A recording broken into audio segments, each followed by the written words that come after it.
في هذا الوضع لو أقول لك من حيفوز، الأبيض ولا الأسود؟ طبعا عاد تقول لي الأبيض، عاد أقول لك ليش؟ عاد تقول لي لأن الأبيض باقي للنقلة ورقى وزير، لكن الأسود باقي له 3 خطوات لما يرقي وزير.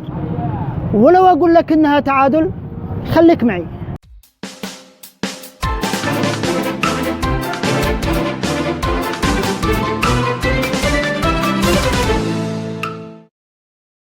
السلام عليكم ورحمة الله وبركاته، ورحبوا جميعا فوق العين والرأس.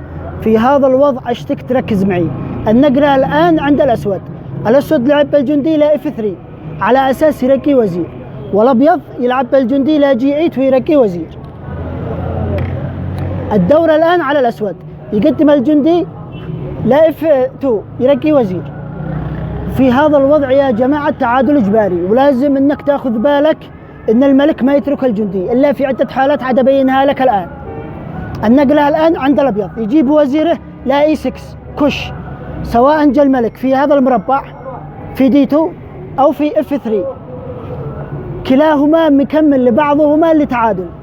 الملك اختار إنه يجي في F3، والوزير لا F5 كش، والملك لا G2 ما يتركش الجندي، والوزير ما يفلتش الأسود إنه يرقي وزير.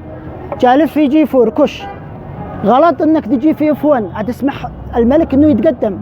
تخيل انك اذا جيت في هذا المربع مع الكشاكش المتكرره ووصل الملك لهذا المربع، خلاص يجيب الوزير لهذا المربع وشل الجندي، فغلط انك تدخل لهذا المربع. اجباري تجي لهذا المربع لا H1 او تجي في H2 ما في مشكله، لكن لو قلنا انك تجي في H1 هيمنعك الابيض انك ترقي وزير ويجيب الوزير حقه لا F3 كش، اجباري تجي لهذا المربع. جاء هنا يكش الوزير في G3 وغلط مرة ثانية تجي في F1، اجباري تسيب لها الجندي وتجي لهذا المربع. وهنا يأتي التعادل الجميل. هنا إذا شل الوزير الجندي ما بشون يصير الملك في هذا المربعين، في تعادل إجباري، وهذا تسمى بالمات مخنوق، ولازم انك تاخذها في بالك. لا حد يضحك عليك ويخترفك ويقول لك اوه طلع وزير خلاص انا خاسر مدري وتقوم وتسلم، غلط. المربع حق الفيل، مربع الفيل دائما تعادل، ولازم هذا يكون عندك في حسبانك. في اجباري والملك ما قدرش يتحرك ماشي يرقي الاسود وزير، كفي من على الابيض ضروري بالكشاكش. جاء الوزير كش، جاء الملك في هذا المربع، جاء كش، جاء في هذا المربع، وين اخذ الجندي تعادل. ايش يعمل الابيض؟ تعادل اجباري. لازم تحسب الاعمده حق الفيل بس يكون في بالك، وهذا الوضعيه التعادل مهما كانت قوه الخصم، ولو بتلعب حتى مع الفا زيرو. نجي نشوف الآن معاكم إذا جاء الملك بعد الكشة هذه لهذا المربع كيف يكتمل الدور. الوزير يجي كش، يمنع على الأسود إنه يرقي وزير، والملك لهذا المربع طالب يرقي وزير، كش مرة ثانية عادي واصل، تقدم الملك خطوة اطلع على أساس ترقي وزير.